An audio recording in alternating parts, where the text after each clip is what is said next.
पिङ्गकेश पिङ्गरोमा श्रुतिगम्यः सनातनः अनादिर्भगवान् देवो विश्वहेतुर्जनाश्रयः आरोग्यकर्ता विश्वेशो विश्वनाथो हरीश्वरः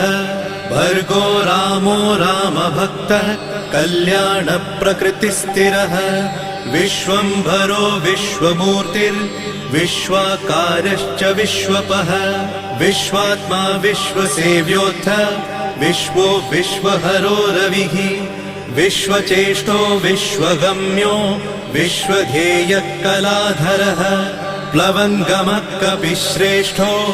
ज्येष्ठो विद्यावनेचरः बालो वृद्धो युवा तत्त्वगम्यः सुखो यजः अञ्जनासूनुरव्यग्रो ग्रामशान्तो धराधरः।